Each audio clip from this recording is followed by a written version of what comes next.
암호화폐 전문 방송 코인 넘버원 시간이 돌아왔습니다. 안녕하세요, 윤송아입니다. 오늘의 게스트분들을 만나볼게요. 먼저 최양호 교수님 자리해 주셨습니다. 네, 반갑습니다. 예. 간단히 소개 부탁드릴게요. 네, 지금 현대경제연구원에서 고문직을 맡고 있고요. 외국어대학교에서 경제학 원론을 가르치고 있습니다.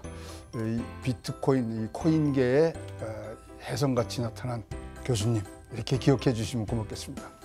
네, 그리고 코인 넘버원의 우리 베스트 게스트입니다. 최영환 평론가님이십니다. 안녕하세요. 네, 반갑습니다. 최요한입니다. 앞으로도 계속 자리 지키도록 하겠습니다.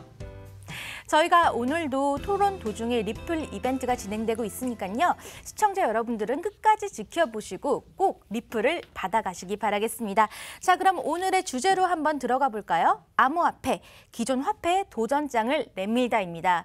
각국의 그 중앙은행들이 자체적으로 암호화폐, 디지털 화폐를 발행한다는 소식이 자주 들려오는 것 같습니다. 이렇게 여러 나라에서 검토를 진행하고 있는데 과연 이 발행이 금융시장에 어떤 혼란을 일으키지 않을까 약간의 우려의 목소리도 나오고 있습니다.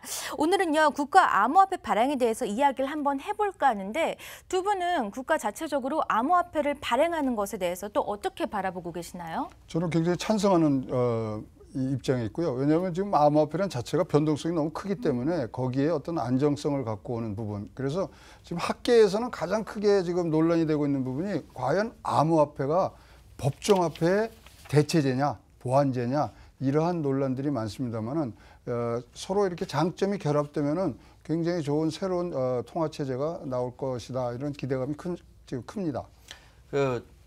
교수님께서 말씀하신 거는 제가 충분히 인정하고요. 그런데 저희 좀 아이러니컬한 것이 원래 비트코인을 비롯한 암호화폐가 발행하게 된 이유는 중앙에 집중된 권력으로부터 벗어나자라는 차원에서 시작됐는데 이것이 갑자기 덩치가 커지면서 그렇게 되다가 스스로 망하게 되는 상황까지 이르지 않느냐라고 해서 권위를 갖고 있는 국가가 통제해야 된다. 이런 차원에서 국가가 발행하는 것 같아요. 무엇이 됐든 하여튼 이 변동성을 줄이는 것이 과제인 것 같습니다. 근데 이번의 선택은 국가라는 카테고리 안에 이야기하고 있는 것 같은데 한번 더 여기에 대해서 좀 더 깊이 고민해 보도록 하겠습니다. 근데요, 최초에 이게 나올 때, 이 비트코인이라는 게 나올 때 은행을 이용 못하는 사람, 그다음에 기존 시스템에 반감을 갖고 있는 사람들이 활용할 수 있는 화폐를 만들겠다고 그러니까요. 사토시 나카모토가 했는데 그것은 나라에서 할 일이지 이 비트코인이 할 일은 아니거든요. 그래서 좀 더 안정성을 갖고서 이게 진행이 돼야 될 것 같고요.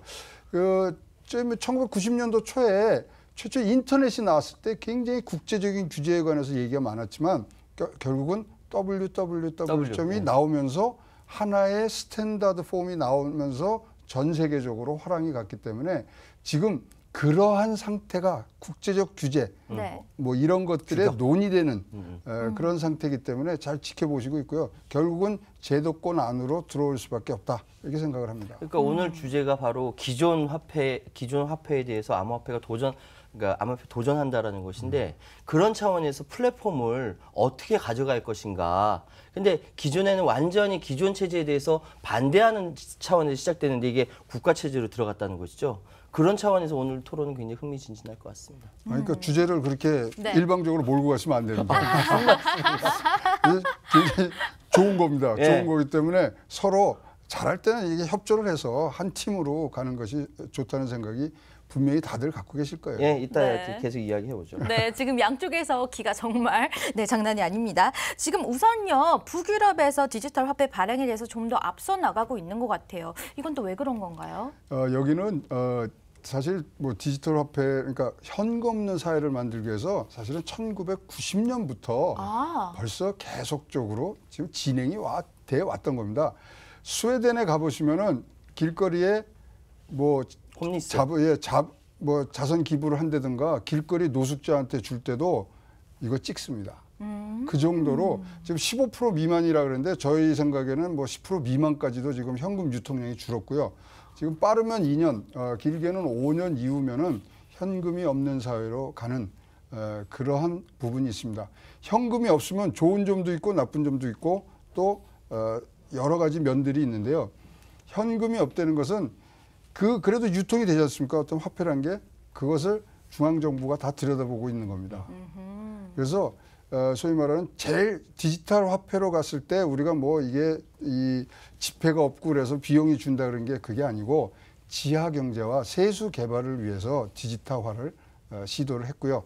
특히 이제 북유럽 쪽은 복지에 관해서 굉장히 높은 이 비율의 이 소득세를 내고 있기 때문에 그런 부분에서 탈세라든가 이런 부분을 잡기 위해서 시작이 됐는데 마침 블록체인이라는 굉장히 좋은 기술 기반이 나오다 보니까 그거와 이제 합쳐서 소위 말하는 시너지 효과가 굉장히 크게 나는 그런 현상으로 보시면 되겠습니다. 그러니까 예전부터 우리가 생각할 때 돈전이 없고 지폐가 없으면 불편해서 어떻게 살지? 막 이렇게 생각을 했었어요. 그런데 실제로 그런 사회로 들어가 보니까 여러 가지 더 시너지 효과가 방금 교수님께서 말씀하신 것처럼 많아졌다는 것이죠. 예를 들어서 교회에서 헌금 받을 때 모바일 카드 리더기로 받아요. 그리고 홈리스들이나 거리 음악가들도 모바일 카드 리더기를 갖고 다니면서 이거 좀 적선 좀 해주십시오라고 이야기를 하거든요. 근데 그런 사회가 지금 북유럽에서는 이미 시작이 됐지만 이것이 전 세계적으로 퍼져나가고 있다. 왜냐하면 급격하게 지금 뭐 물론 스웨덴의 실물 현금, 동전이나 지폐 이것이 줄어드는 현황을 보실 수 있겠지만 무엇이 됐든 간에 이러한 상황이 급격하게 북유럽부터 전 세계로 퍼져나간다는 것이죠. 간단합니다. 그러니까 그러니까 그 스웨덴 크로나라는 단위를 사용해요. 크로나가 이렇게 그 우리나라의 교통카드처럼 그 안에 돈이 들어가 있든지 아니면 그걸 이제 가치 기반이라고 하고 등록 기반이라는 건 중앙은행 같은 데 이렇게 저장이 되는 것이죠. 무엇이 됐든 간에 현금으로, 종이로, 동전, 쇠붙이로 이런 것들이 사라지고 새로운 형태의 가치 수단이 사람들이 가지고 다니게 된다는 건 과학기술 발전이라고 볼 수 있는 것이죠. 얘기를 듣다 보니까 스웨덴의 이 크로나는요, 우리가 생각하고 있는 이 블록체인 기반이라기보다는 북유럽 국가들이 관심을 갖고 있는 게 현금 없는 사회, 결론은 이거인 것 같아요. 그럼 우리가 기존에 알고 있던 것과 조금 틀리네요. 그렇죠. 조금 이제 사실은 이 우리 암호화폐, 뭐 가상화폐 그러지만 이제 가상화폐가 디지털 화폐 뭐 이런 가장 최소의 단위가 뭐냐면요. 사실은 암호화폐거든요. 암호화폐는 어떤 커뮤니티 바깥으로 나와서 이 실생활에서 통용이 돼야지만 암호화폐라고 그러는데 지금 디지털 화폐는 전체 큰 그림에서의 그러니까 암호화폐보다 더 큰 그러니까 사실 디지털 화폐는요. 우리 항공사에 하는 마일리지부터요. 우리 저 싸이월드에 나오는 뭐 도토리 등등까지도 다 이제 비싸. 디지털 화폐니까 충분히 그런 넘어가는데 스웨덴에서 했다는 자체가 재미난 거죠. 스웨덴에 이 크로나를 발행하는 중앙은행이 세계에서 최초의 중앙은행이었습니다. 그래서 중앙은행이 발권의 문제에 관해서 자기의 기득권을 놓는 그런 상황 아니냐는 것까지도 우리 학계에서는 참 처음에 충격적으로 했지만 결국은 더욱더 통화 승수나 M3까지의 생각을 하는 좀 진일보된 그런 스웨덴의 최초의 세계 최초의 중앙은행으로서의 또 선두적인 자리를 하는 거여서 뭐 빨리 나가는 부분들을 우리가 이제 볼 수가 있었습니다. 그 말씀하신 거를 잘 생각해 보면 이게 아마도 북유럽 국가이기 때문에 가능하지 않느냐라는 생각이 들거든요. 왜냐하면은 사실 전 세계적으로 가장 안정화된 사회이자 사회복지제도가 가장 잘 돼 있는 사회이고 그래서 그 스웨덴이나 덴마크, 노르웨이 같이 북유럽 국가의 사회보장제도가 잘 된 국가에서는 이러한 이제 실험적인 정신을 가지고 중앙은행조차 이렇게 움직일 수 있다는 것이죠. 근데 변동성이 큰 다른 나라는 상대적으로 정치적인 변동성이 큰 다른 나라는 그렇게 힘들다. 그래서 사실 암호화폐 관련돼서 이 크로나가 나왔다는 것은 스웨덴, 덴마크, 노르웨이 같이 이렇게 안정화된 사회에서 좀 더 사회의 진보를 위해서 움직일 수 있는 여지가 크다. 이렇게 해석이 가능할 것 같습니다. 이처럼 현금을 대신해서 이 중앙은행의 암호화폐가 이제 늘어날 것 같은데 이런 장점이 혹시나 또 있을까요? 그러니까 뭐 잠깐 말씀드렸지만 일단 유통 비용이 굉장히 줍니다. 그렇죠. 그 뭐 이 돈을 발행하고 그거를 유지 관리하는 데 많이 들고요. 그다음에 지급 결제 시스템이 굉장히 빨라지죠. 지금 우리가 미국에 돈을 보낼 때 가장 빠른 방법이 뭘 것 같아요? 우리가 뭐 어디 시중은행에 가서 돈을 넣고서 그게 가는 것보다 사실은 돈을 들고 인천공항에 가서 비행기 타고 가는 게 제일 빠르거든요. 네. 그만큼 3일, 최소 3일 이상이 걸리는데 그것이 지금 이더리움이나 비트코인 같은 걸 쓰면은 이더리움은 15초, 비트코인은 10분 정도 걸리는 속도로 줄기 때문에 따라서 연간 220억 불 정도의 비용 감소 효과를 본다는 거고요. 그다음에 뭐 이 통화 관리 능력이라 그러는데 이것은 뭐냐면은 아까 잠깐 말씀하셨지만 지하 경제가 다 올라오게 돼 있어요. 네. 현금이 없으니까. 그래서 거기에 세수도 우리나라에 이것을 한번 이 세수가 올라오는 것을 전 법정화폐를 가상화폐로 넣었을 때 얼만큼 세수가 증가됐냐?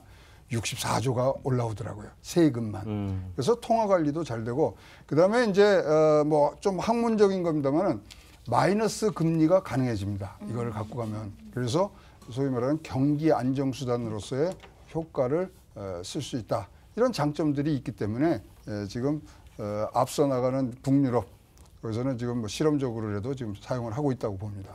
그 작년 2017년에 우리나라에서 손상된 화폐 찢어지거나 불타거나 뭐 이런 것들 네. 다 계산을 해보니까 현금으로 계산하면 3조 7천억 원이 넘는데요. 와우. 그거를 찍어내야 된다는 것이죠. 말이 안 되잖아요. 그러니까 이게 뭐 계산을 해보니까 뭐 그 손상된 지폐를 막 쌓으면은 백두산에 뭐 20배나 높이고 뭐 에베레스트는 6배 높다 뭐 이렇게 얘기를 해요. 어마어마한 많은 돈이 손상이 된다는 것이죠. 그걸 다 깨끗하게 정리할 수 있다라는 얘기인데 문제는 방금 질문하셨던 그렇게 장점이 뭐냐 그랬을 때 교수님께 다 말씀해 주셨는데 저는 그 중에서 뭐 실물 화폐 발행과 유통 비용 절감 방금 말씀드린 거고 자금 결제 시스템의 효율성 개선 당연하지 않겠습니까? 그리고 세 번째로 통화 관리 능력 강화 방금 할 때 지하 자금이 딱 올라오게 된다라는 것이고 저는 가장 중요한 것이라고 생각하는 것이 경제 거래에 있어서 투명성이 제고된다라는 점을 좀 강조하고 싶어요. 투명성이 제고된다는 건 방금 세수가 지하에 잠식돼 있지 않고 드러나서 모두 다 세금 매길 수 있다는 것이죠. 나라가 부강해지는 데 도움이 된다는 것이고 탈세와 자금 세탁 방지 이거 굉장히 중요한 것이죠. 지금 그림에 보시듯이 이렇게 나오는 이러한 것들이 기존에 있었던 현금을 대신해서 중앙은행에서 그러니까 이렇게 됐을 때의 장점이라고 할 수 있는데 전 저기서 4번과 5번이 굉장히 중요하다라고 생각을 합니다. 예. 근데 북유럽 사람들이요 키가 크잖아요. 뭐 180, 190 되는데 그러면은 이제 뒷주머니에 지갑 넣고 다니면 이게 폼이 안 나요. 티가 안 나요. 그러니까 그냥 뭐 카드 하나 들고 다니니까 북유럽에서 빨리 하는 겁니다. 네, 그러네요. 이렇게 새로운 중앙은행의 이론이다. 암호화폐 시스템이 보니까 기술적으로 좀 완벽해 보이는 것 같습니다. 그래서 이 통화 전칙을 쓰는데도 암호화폐가 혹시 더 쉬운 부분이 좀 많지 않을까요? 기술적인 부분은 지금 사실 우리나라가 굉장히 우려하는 부분입니다. 지금 보기에는 굉장히 완벽해 보이지만 네. 사실 허점이 있습니다. 양자 퀀텀 컴퓨터가 나오는 순간 암호 해독 기술의 이 폭은 뭐 우리의 상상을 초월하기 때문에 양자 컴퓨터가 나왔을 때 블록체인이 살아남을 수 있느냐에 대해서 굉장히 많은 기술적이고 또 학문적인 질문을 하고 있기 때문에 지금 블록체인 기술이 조금 더 견고해져야 됩니다. 그래야만 법정 화폐로 갈 수 있는 지름길이 생기지 현재의 블록체인은 굉장히 많은 사용처가 있음에도 불구하고 우리가 생각하는 완벽한 그런 기술은 아니다고 여러분들이 꼭 명심해 주셨으면 좋겠습니다. 그러니까 방금 말씀하셨던 것처럼 그러니까 모순이라고 하잖아요. 모순 그러니까 창이 있고 방패가 있어서 무엇이든지 다 뚫을 수 있는 창과 어떤 것이든 막을 수 있는 방패가 싸우면 누가 이기냐. 한쪽은 뚫리고 한쪽은 또 막고 그래요. 과학기술의 발전은 항상 상대성을 갖고 있기 때문에 해커들의 기술이 발전하면 또 해커를 막는 기술도 발전하고 계속 이렇게 될 거예요. 그래서 비용이 높아진다 이렇게 말씀드릴 수 있는 것이고요. 그런 차원에서 본다면 암호화폐 기술이 방금 말씀하셨던 그런 컴퓨터의 발전과 함께 여전히 갈 것이기 때문에 저는 좀 긍정적으로 보고 있습니다. 네. 그런데 또 좀 우려되는 부분은요. 암호화폐 수요가 좀 늘어나면은 민간은행에서 이 뱅크런 사태가 좀 일어나지 않을까. 어떤가요? 이게 이제 법정화폐가 됐을 때를 가정을 한다면은 이제 서로 이제 이 암호화폐라는 게 변동성이 더 많으니까 수익가 이런 자산의 가치 차원에서 이제 들어오겠지만 이렇게 활용화되기 전까지는 이런 사태가 안 일어나도록 제도적으로 굉장히 많은 그런 울타리를 쳐가면서 들어올 겁니다. 왜냐하면 화폐라는 것은요, 우리가 뭐 사회적 인프라 그러지만 우리 사회가 갖고 있는 가장 훌륭한 인프라거든요. 거기가 훼손이 되는 거는 뭐 정부 관계자뿐만 아니라 우리 국민들도 싫어하기 때문에 인프라 차원의 흠이 간다, 뱅크런이 난다 그러면 우리 이거는 뭐 못 쓰는 거죠. 못 쓰는 거죠.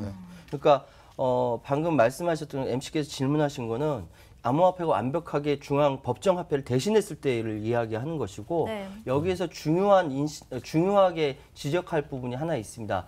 우리 누리꾼 청순님께서 한 말씀하셨는데 암호화폐가 기존 화폐보다 더 대중화하자면, 그러니까 제도권으로 들어간다면 그 제도권으로 들어오기 전에 먼저 올바른 인식이 필요하다라고 말씀하셨는데 이게 답이에요. 사실 화폐는 화폐 그 자체의 가치를 갖고 있고 그것이 대중들로부터 인정을 받는 거지 않습니까? 다 같이 사용할 수 있도록. 그런데 거기 인식이 맨 처음 지금과 같이 투기 자산으로만 인식이 된다면 올바른 법정화폐가 되기 힘들다, 이렇게 말씀드리고 싶고요.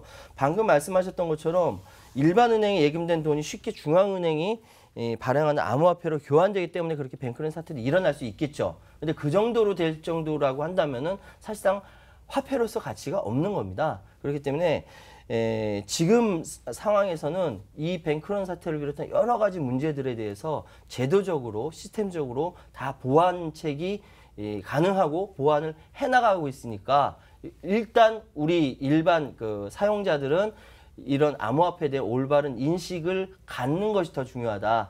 청소년님 감사드립니다. 네, 알겠습니다. 그런데 중앙은행에서 암호화폐를 발행하면요, 화폐를 발행하는 어떤 비용적인 부분은 분명히 줄어들 것 같아요. 그렇지만 또 해킹 가능성도 늘 점검을 해야 되니까 이 시스템을 운영하는 비용이 또 많이 추가가 되지 않을까 하는 생각도 들어요. 뭐 시스템 운영 비용이 사실 굉장히 조그만 부분이 될 겁니다. 왜냐하면 기술적으로 굉장히 많은 부분들이 진전이 돼 있기 때문에. 근데 이제 보세요. 화폐 이제 운영 비용이라 그러지만 그것을 우리가 중앙은행에서 다른 나라 중앙은행을 보내서 거기서 시중은행으로 가는 그 자체에 들어가는 비용이 훨씬 더 많거든요. 그래서 시스템은 시간과 이 뭐 비용들을 굉장히 줄여주는데, 그러려면은 암호화폐가 소위 말하는 화폐로서의 신뢰도를 어떻게 쌓느냐가 더 중요하지 기술적인 문제는 없습니다. 그리고 특히 이 암호화폐가 지금 부족하다고 하는 게 경기 안정 수단이에요. 왜냐하면 우리가 이 경기가 좋고 안 좋고 할 때 항상 뭐 통화 정책만 쓰는데 과연 암호화폐가 그걸 할 수 있느냐에 대한 지금 믿음, 그게 없는 거거든요. 그래서 시스템은 거의 완벽하게 지금 뭐 갖춰질 수 있다고 보고요. 특히 또 양자 퀀텀 컴퓨터 나오더라도 그것을 말 수 있는 또 해킹 기술은 또 발전하기 때문에 비용, 편익 차원에서 봤을 때는 가면은 확실히 좋은 거는 맞습니다.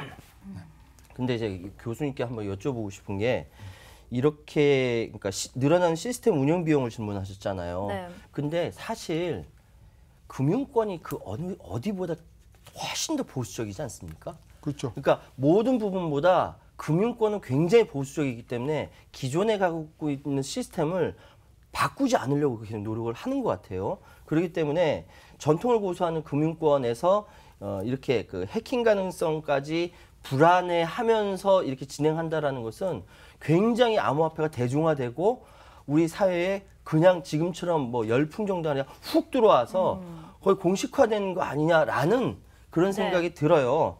그렇기 때문에 사실상 이 정도 시스템 운영 비용을 걱정할 정도라고 한다면은 암호화폐의 수준이 금융권 전체를 다 커버하고도 남지 않겠습니까?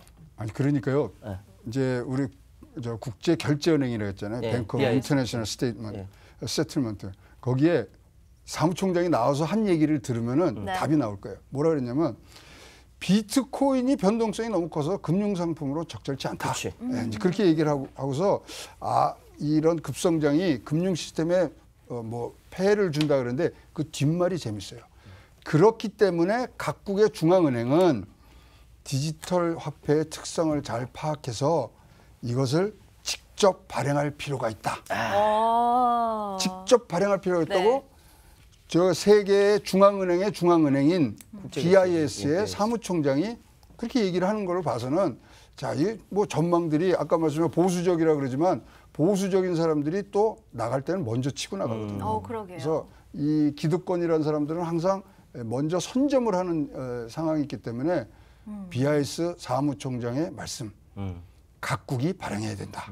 이 말씀을 전해드립니다. 지금 세계 각국에서 여러 의견들이 나오고 있는데 사실 이미 시작이 됐습니다. 세계 최초 암호화폐 페트로가 있죠.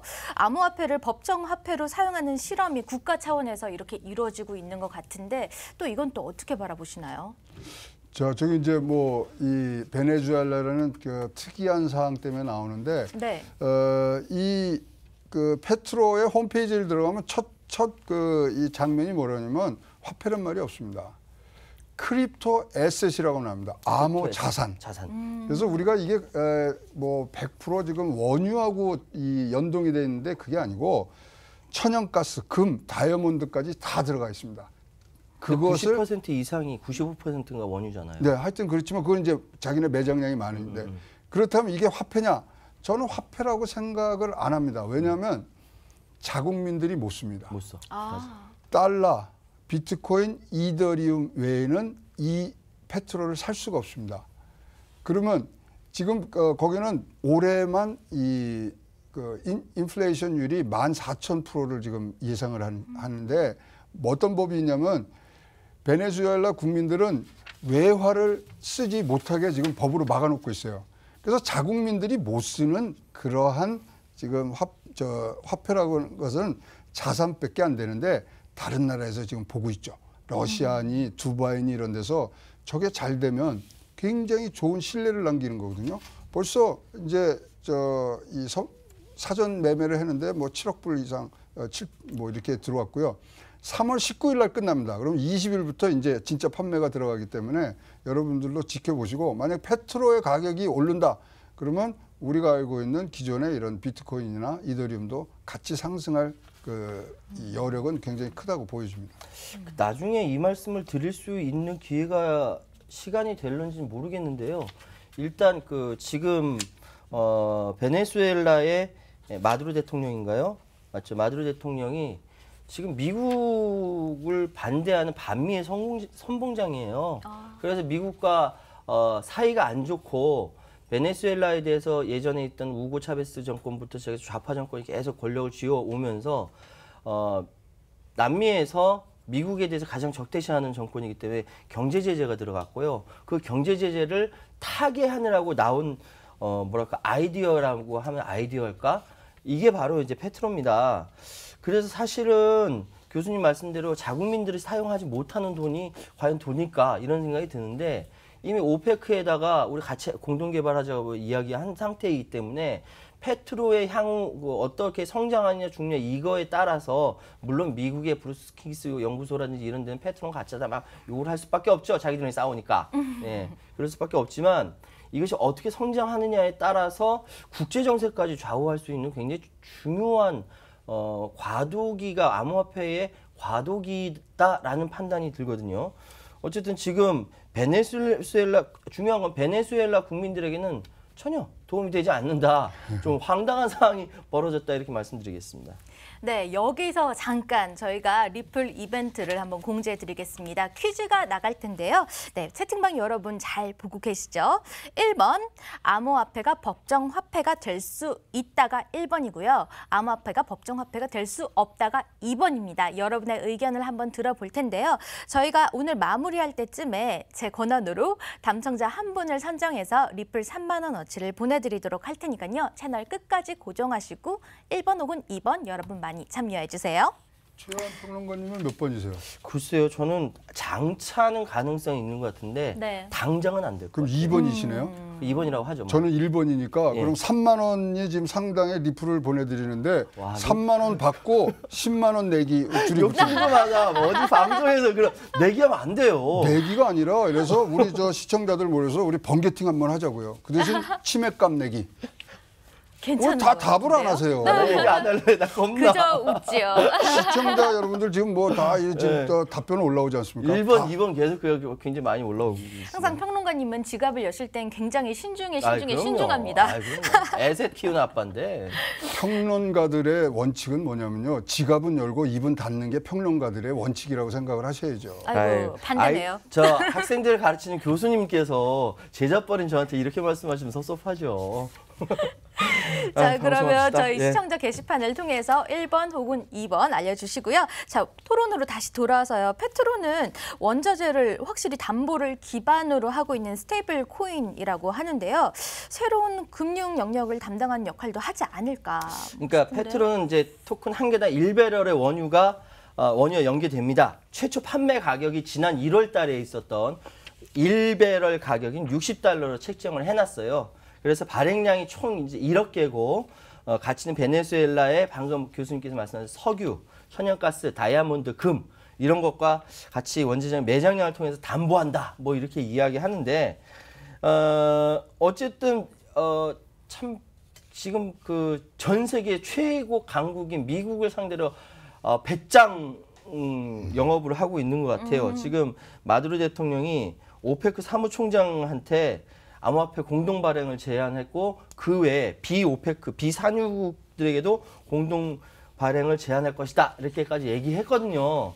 근데 미국은 계속 제재가 들어가고 있는 상황이고 그렇기 때문에 이것이 앞으로 어떻게 발전할 것인가? 이거 굉장히 흥미진진한 이야기이기도 합니다. 이제 화폐라는 것은 네. 사용자의 신뢰를 바탕으로 해야 됩니다. 미국의 100불짜리 달러를 찍어내는데 드는 비용은 16센트밖에 안 돼요. 그러니까 99불 정도가 이게 뭐 소위 말하는 시너지로 이제 화폐 주저의 비용 이득으로 들어오기 때문에 어쨌든 간에 우리 좀 그렇지만 미국 달러에 대해서는 굉장히 신뢰를 하잖아요. 네. 그 신뢰의 도를 높이는데 이런 실물 자산들이 연동이 될 때 좋은 거죠. 그래서 지금 뭐 이것뿐만 아니라 많은 데서 지금 시도를 하고 있습니다. 뭐 금 1g에 얼마 해서 1g 코인도 있고요. 그다음에 이스라엘에서는 다이아몬드를 갖고서 하고 신뢰를 높이는 작업들입니다. 지금 이 법정 화폐로 이 암호화폐를 쓰려고 지금 생각하는 데가 굉장히 많아요. 스웨덴, 중국, 러시아, 네덜란드, 캐나다, 핀란드, 이스라엘, 미국, 싱가포르, 에스토니아, 파푸아 뉴기니, 두바이, 짐바브웨 등등 신뢰도를 어떻게 확보를 하느냐가 지금 싸움이 됐고요. 그런 와중에 지금 스테이블 코인, 뭔가 연계가 돼 있는 그래서 이것이 안정적인. 신뢰가 가는 그러한 이 단점을 보완하려는 노력들을 좀 많이 하고 있는 거죠. 네. 왜 옛날에 어르신들이 전쟁 나면 이렇게 금 가지고 이렇게 도망가시고 그렇죠. 이렇듯이 실물 자산을 담보로 하는 이런 화폐는 저는 개인적으로 정말 안정적이고 좋은 걸로 보이는데 근데 페트로를 또 불안하게 보는 시선들이 꽤 많이 있습니다. 왜 그런 거예요? 그러니까 사실은 페트로에 대해서 비판의 목소리가 사실은 이제 진짜 궁금하고 불안하다라고 해서 비판의 목소리가 있고 또 다른 데는 미국을 중심으로 한 정파적 입장에서 비판을 하는 목소리가 있어요. 근데 그거는 감안해서 좀 들으셨으면 좋겠고요. 미국의 대표적인 싱크탱크인 브루킹스 연구소에서 베네수엘라의 이 페트로에 대해서 강력하게 비판하는 근거가 몇 가지를 이야기를 합니다. 이건 뭐 앞서 우리 최영호 교수님께서 다 말씀해 주신 것인데 첫 번째로는요. 페트로는 수요와 공급에 따라 자연스럽게 가격이 형성되는 뭐랄까 이렇게 비트코인, 이더리움과 달리 베네수엘라 산 원유 여기에 가격이 연동된다는 것이죠. 불안하다는 겁니다. 베네수엘라 정쟁이 불안하거든요. 그리고 이제 더군다나 이 화폐가 볼리바르화라고 해요. 이것을 베네수엘라 정부가 가격을 조정을 할 수 있다는 것이죠. 누군가 막 인위적으로 조정한다는 거예요. 그래서 비판받고 있는 것이고 세 번째로는 아까 깜짝 놀라셨죠. 이거 베네수엘라 국민들한테 아무 소용 없어요. 외국 사람들만 이게 투자할 수 있는 거예요. 그러니까 사실은 페트로가 불안해 보이는 것은 다른 이유가 있는 것이 아니라 원래의 성격은 중앙기관의 통제 없이 자유로운 영혼이었는데 이거는 특정 목적을 위해서 미국을 반대하는 베네수엘라의 생존을 위해서 만들어진 그 특정 목적을 위해서 이렇게 되어 있는 것이기 때문에 훨씬 불안한 건 사실이고 이것이 전 세계적으로 그런 시선으로 바라보이게 되고 있는 겁니다. 그러고 보면 네. 경기가 좀 어려운 국가일수록 이 암호화폐 출시에 대해서 좀 더 긍정적이고 좀 빨라지는 경향이 있는 것 같아요. 그렇죠. 그 이제 탈출구가 하나 더 생기는 거니까요. 그래서 암호화폐 그런 데서는 자국의 화폐의 이 가치가 굉장히 낮거든요. 그렇기 때문에 다른 대체제나 또 보완제가 들어오면 굉장히 좋으면서 정부에서 사실은 그렇게 되면 할 일이 하나 더 생기거든요. 자기네 법정화폐와 암호화폐 간의 환율을 마음대로 조정을 해도 됩니다. 근데 우리는 지금 달러하고 우리나라 거에 대해서 환율을 뭐 하면은 4월 달에 환율 조작국으로 지정되고 그러잖아요. 네. 자국 내에 있는 법정화폐와 암호화폐 이 환율을 국가 당국이 정하면서 자연스럽게 어떤 그 전체 시스템을 관장한다는 건 누구도 말릴 수 없는 그런 부분이기 때문에 또 장점이 그런 장점이 있습니다. 네. 저는 또 좀 놀랬던 게 중국이 사실 암호화폐 규제를 가장 먼저 시작했고 굉장히 폐쇄적인 국가로 알려져 있잖아요. 근데 또 디지털 화폐를 준비한다고. 사실은 이 얘기가 지금 방금 말씀드렸던 네. 페트로를 이야기하는 베네수엘라하고 같이 연동되는 것이기도 합니다. 왜냐하면은 그러니까 강력한 중앙집권적인 성격을 갖고 있는 정권은 강력하게 계획 경제식으로 나가기 때문에 베네수엘라도 마찬가지고 중국도 마찬가지고 폐쇄적이긴 하지만 자신들의 자유시장 경제가 아니기 때문에 기획대로 끌고 간다라는 것이죠. 그렇기 때문에 의외로 중국 같은 경우는 우리나라보다 훨씬 더 빠르게 블록체인 기술이 발전하고 있고 제가 뒤에 또 말씀드리겠습니다만 지금 중국인민은행이 디지털 화폐 연구소에 인력을 엄청나게 충원을 하고 있습니다. 지금 중국에서도 가상화폐 거래는 금지하고 있는데 블록체인 기술에 대한 이 시스템에 대해서는 엄청나게 장려하면서 연구에 들어가 있는 상태거든요. 그래서 사실 지금 중국판 이더리움이라고 불리는 블록체인 네오가 2020년까지는 세계 1등 블록체인이 되겠다. 이런 야심찬 목표를 제시했습니다. 이거 지난번 1월 달인가 그 네오의 창립자 다운페이가 우리나라 와가지고 세미나를 통해서 이야기를 한 거예요. 이렇게 이야기한다라는 것은 사실 중국이 갖고 있는 특별한 국가 시스템과 지금 발전시켜야 될 그 무궁무진하게 발전되는 블록체인이라는 기술 또는 이 암호화폐 관련된 가능성 이런 것들이 같이 이렇게 뭐 연계가 되다 보니까 이런 현상이 벌어진다. 저는 이렇게 해석하고 있습니다. 지금 전 세계에 이 진행되는 블록체인 연구들의 프로젝트가 어디서 제일 많이 이 스폰서를 하고 이 주제가 나오냐면 중국에서 나와요. 블룸버그에서 어떻게 평가를 했냐면 국가가 발행하는 암호화폐에 가장 가까이 있는 나라는 중국이다 이럽니다. 그만큼 준비가 돼 있어요. 그래서 여기야말로 진짜 말씀하신 대로 2013년도에 거래소가 6개, 아무도 쳐다보지 않을 때 벌써 6개가 있었고요. 전 세계 암호화폐의 90%가 소화되던 데가 중국입니다. 근데 밑도 끝도 없이 갑자기 뭐 거래 금지하고 ICO 못하게 하고 네. 그다음에 지금은 사이트까지 차단한 것은 저는 뒤에 의도가 있다고 봅니다. 지금 너무나 중구난방식으로 이게 몸집이 커지다 보니까 일단 국가에서 발행하는 암호화폐로 넘어가기 전에 일단 시장을 정리하는 차원으로 지금 접근하고 있다고 보시면 되는데요. 왜 그런 힌트를 얻었느냐? 단 게 아니라 여기가 저우 샤오차 인민은행 총재가 무슨 얘기를 했냐면요. 디지털 화폐가 우리 실물 경제를 돕는 방식으로 발전해야 되면 현재 금융 질서와 충돌해서는 안 된다. 그리고 그 다음 말이 그러니까 우리 언론들이나 그 앞말만 항상 보더라도 그 다음 말을 읽어야 되는데 중앙은행이 발행하는 디지털 화폐 발전은 필연적이다. 필연적이다. 그렇죠. 그래서 그러면서 또 그 다음 말이 기술 잠정력을 가는 블록체인 서비스를 내놓기 전에 철저한 테스트를 해야 된다 이랬는데요. 요거 행간을 읽으면 제 번역기를 돌려서 지금 해보면 모든 게 준비가 끝나서 실전에 지금 테스트를 하고 있고 조금조금한 부분에 우리가 뭘 출범하기 전에 마지막에 준비하는 과정에 있다고 보여집니다. 그래서 언제 이게 나올지는 우리가 내일이라도 나올 수 있는 부분들이 있기 때문에 중국의 이런 움직임들 잘 보셔야 되고요.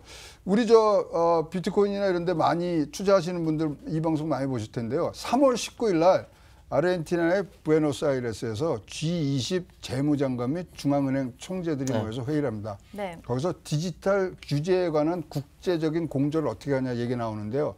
그때 장이 좀 흔들릴 수가 있고 거기서 진짜 강력한 게 나온다든가 또는 어떤 다른 얘기가 나오면은 그래서 관심 있으신 분들은 3월 19일 아르헨티나 회의를 지켜보시는 게 전체 이런 지금 우리가 얘기하는 법정 화폐로 어떻게 제도화를 가느냐부터 해서 변동성을 어떻게 줄이느냐 등등이 나오기 때문에 그 부분을 꼭 한번 지켜보시는 게 좋을 것 같습니다. 그러니까 제가 더 붙여 말씀드린다면은 저는 지금보다 암호화폐라든지 이러한 것들의 규제가 좀 더 정교하게 시스템적으로 잘 이루어져야 더 발전한다라고 생각을 하고 있거든요. 왜냐하면 그러니까 미국의 서부 시대의 무법의 총잡이들은 법이 없었잖아요. 자기가 먼저 총 빼가지고 쏴서 죽이면 이기는 게 그게 법이었잖아요. 그런 시대가 아니라 만인들이 공평한 법의 질서 안에서 안전하게 자기 자산을 지키는 것이 오히려 자신들에게 가치를 높이는 것이 될 수가 있고, 그래서 저는 훨씬 더 이번 G20에서 합리적인 결정이 날 거라고 예상하면서 거기 변수가 어딨냐? 저는 이번에 국제 규제에 네. 두 나라를 좀 보고 있습니다. 한 나라는 중국이고 한 나라는 대한민국입니다. 대한민국은 암호화폐 관련된 규제에 가장 최전선에 있는 나라이고 중국은 음흉하게 뒤로 빠져가지고 자기 실속 차리고 있는 나라거든요. 이 두 나라가 어떤 반응을 보이느냐에 따라서 좀 영향이 클 것이다. 좀 그렇게 생각하고 있습니다. 네. 근데 저는 또 개인적으로 좀 궁금한 것이 이미 신뢰받고 있는 국가에서요. 왜 화폐를 분산 시스템을 통해서 발행하는 거죠? 그러니까 너무나 좋은 혜택이 많아요. 아까 네. 말씀드린 대로 그런 세수를 확보한다든가 특히 지금 이게 처음에 났을 때 과연 경기안정수당이 될 수 있느냐에 대해서 중앙은행들이 통화 재정 정책을 이제 꾸려나가야 되는데 그 부분에 이 암호화폐가 무슨 도움이 되지 했는데 보니까 마이너스 금리가 되고요. 그다음에 통화 트래픽을 굉장히 낱낱이 볼 수가 있고요. 그다음에 승수 효과. 소위 말하는 내가 10원을 쓰면 그게 돌아나서 얼만큼 화폐의 유통량, 유통 속도를 높이느냐 이거에 어마어마한 지금 그걸 하기 때문에 좋아요. 근데 자기네들 기득권은 놓기가 싫어요. 네. 왜냐하면 이걸 딱 자기네들이 채를 잡고 가야 되고 통화를 또 발행하는 이 발권력을 자기네들은 상실하고 싶지가 않거든요. 그것을 잘 조화를 해서 요것들을 어떻게 만들어가냐. 그러니까 중앙 집권화도 하지만 분산형도 합치는 하이브리드를 생각하는 게 전 세계에 지금 중앙은행 총재들의 머릿속에 지금 박혀 있는 겁니다. 하이브리드로 간다. 근데 지금 이제 윤석열 씨가 질문한 것은 이 중국을 빗대서 질문하신 거잖아요. 왜 신뢰받고 있는 이제 국가가 화폐를 분산 시스템을 통해서 하는 거냐? 저는 교수님 말씀에 동의하면서 한 가지 더 생각한 것은 중국이기 때문에 가능하다라고 말씀드리고 싶습니다. 왜냐하면은 지금 중국이 다른 나라와 달리 굉장히 블록체인 기술에 대해서는 장려하면서 암호화폐 꽉 묶어놨거든요. 네. 그럼 그걸 우리 교수님께서는 전체적으로 다 정리를 하고 국가 차원의 디지털 화폐, 암호화폐로 나가려고 한다라고 얘기하는데 지금 암호화폐에 대해서는 중국 정부는 자신의 통제 하에 둘 수 없는 것이기 때문에 부정적이에요. 암호화폐의 원래 시작이 비트코인처럼 분산 원장해서 중앙에 대한 거부감부터 시작됐기 때문에 자신의 통제하에 두기 힘들다라고 생각하는 것에 대해서는 굉장히 배타적인데 중국 정부가. 그런데 블록체인 기술은 방금 말씀하셨던 것처럼 낱낱이 다 찾아볼 수 있고 살펴볼 수 있고 돈이 어디 있는지 알 수 있고 다 그렇다라는 것이죠. 즉 통제 가능하다라는 겁니다. 그러면은 중국 정부는 이거 받아들인다는 겁니다. 그래서 지금 지난 2016년 12월에 네. 중국의 5개년 국가정보화 기획이라는 여기에 블록체인 중점 육성돼야 할 기술로 선택을 하면서 선정을 하면서 쭉 밀고 가고 있는 것입니다. 즉 지금 이 분산 시스템을 이렇게 선택한 이유는 중국이라는 정부의 그 특성, 이게 사회주의 국가도 아니고 자본주의 국가도 아니고 중국이라는 나라의 특성 때문에 이렇게 펼쳐지고 있다라는 정치적인 생각까지 해석을 해야 된다. 저는 이렇게 말씀드리고 싶습니다. 그렇다면요, 혹시 이 통제를 위한 블록체인 플랫폼인가요? 그렇죠. 그러니까 이게 중국이라는 이 국가 자체가 이미 거대한 기획 국가입니다. 그래서 경제를 투명하게 파악하고 동시에 그것이 어디 허투루 들어나가지 않도록 잡고 그러면서 효율적으로 통제하기 좋은 시스템. 이게 무엇이냐라고 했을 때 암호화폐는 아니고 블록체인 시스템을 가지고 이용하겠다라는 것이죠. 지금 시스템 분리보다 통합이 더 유리하다고 생각했기 때문에 그런 것이고 여기 배경은 시진핑이 이번에 헌법 바꾸면서 장기 집권까지 가게 된 거 아니겠습니까? 그 배경이 있다. 이렇게 해석하셔야 될 것 같아요. 굉장히 이 그림이 크네요. 그렇죠. 근데 중국이 생각한 이 플랫폼을 구축하기 위해서는 각 은행의 서버들끼리 연결도 해야 되고 정말 엄청난 자금과 이 혁신이 들어갈 것 같은데 복잡한 거 아닌가요? 문제 어려운 없습니다. 문제 아닌가요? 문제 없습니다. 이것도. 왜냐하면 신용카드를 지금 할 때마다 저 은행끼리 연결이 돼 있잖아요. 네. 그 정도 이 선로망이면 충분히 가능합니다. 그래서 그 이에 어떤 식으로 비트코인이나 이런 암호화폐의 그런 이 블락을 용량을 크게 하느냐 뭐 이런 자그마한 일이기 때문에 저 위치페이인가요? 뭐 알리페이 뭐 이런 것들 하는 그런 플랫폼에서 돌아다니면은 비용적으로는 뭐 전혀 문제가 없습니다. 그럼 돈 많이 들 것 같거든요. 왜냐하면 그러니까 지금 그러니까 신용카드 정도로 하는 것을 뛰어넘으려고 하니까 그렇다는 생각이 그러니까 들거든요. 그 네트워킹만 있어도 네. 충분하고 물론 돈이야 들어가죠. 근데 우리가 생각하는 천문학적인 돈이 들어간다. 이건 아닙니다. 근데 아까 지적해 주신 대로 사실 아까 13년대에 여섯 개 있고 90% 이상이 중국에 있던 게 끊었던 이유가 이걸 통해서 위엔아들이 다 세계로 나갔거든요. 유출 사건이 많았기 때문에 정부에서 그걸 통제하기 위해서 한 거기서 자 그렇다면은 지금 중국이 갖고 있는 쉐이도 이 금융 그다음에 금융의 시스템이 뒤처진 부분 이런 것들을 일거에 만회할 수 있는 부분들이 여기 있습니다. 그래서 중국의 그런 움직임들을 잘 보셔야 되고요. 중국이 이렇게 하지만은 사실 지금 사이트를 다 차단했다는 거 아닙니까? 외국 사이트. 네. 근데 그것도 몇 가지 기술만 조금 우리도 할 수 있는 기술만 하면 그게 풀어집니다. 그렇죠. 그래서 이 표면적으로나 뭐 P2P 거래가 금지되고 해외 뭐 접속이 안 된다. 말이 안 됩니다. 그렇죠. 그러니까 이제 사실은 이게 중국이 생각하는 플랫폼을 구축하기 위해서 거대 은행 서버를 뭐 구축하고 자금 많이 들어간다고 얘기지만 자금은 들어가죠. 그런데 이게 지금 중국이니까 가능한 거예요. 저는 그렇게 생각합니다. 그렇게 해석합니다. 왜냐하면은 시진핑 체제가 들어서서 시진핑이 이전에 있었던 장점이나 그 이전에 있었던 정권에 비해서 강력한 자기 리더십을 발휘하면서 시진핑 사상이 들어가는 이번에 헌법을 바꿨지 않습니까? 그 이유가 강력한 중앙집권 권력을 구축을 하면서 동시에 경제적으로도 플랫폼도 그렇게 구축을 하는 거죠. 그래서 중국 정부가 가자 하면 가는 거예요. 쭉 가게 되는 거죠. 이거 다른 나라에서 못 막는 것이죠. 이게 일반적인 뭐 회의를 통해서 뭐 막 이렇게 해야 되는 민주적인 나라에서는 있을 수 없는 일이지만 중국에서는 이게 가능하다니까요. 그렇기 때문에 중국의 블록체인 기술의 발전과 국가의 뒷받침과 이것이 굉장히 무섭다는 겁니다. 우리나라 정부 뭐 하고 있는지 모르겠어요. 아이고. 예. 정말이지 국가 입장에서 보면요. 굉장히 자금을 효율적으로 그리고 투명하게 관리를 할 수 있을 것 같은데 이것도 너무 투명해지면 또 문제가 되지 않을까 뭐 이런 생각도 갑자기 듭니다. 빅브라더. 조지 오웰의 소설에는 빅브라더가 등장하는 겁니다. 자, 우리가 이 화폐까지도 우리가 익명으로 지금 못하게 되는 사회가 오는 거거든요. 사실 뭐 우리 집사람 몰래 어디다 써야 되는 것도 다 들키는 거죠. 아, 그러네요. 이게 다 전 없습니다. 네, 그래서 최요한 평론가의 뭐 생일날 내가 큰 차를 하나 사줬다. 또 나 얘기하고 싶지 않은데 그게 다 들키는 거고. 그래서 빅브라더의 통제하에 들어갈 수 있는 부분들이 있으니까 이 암과 명이 같이 존재를 합니다.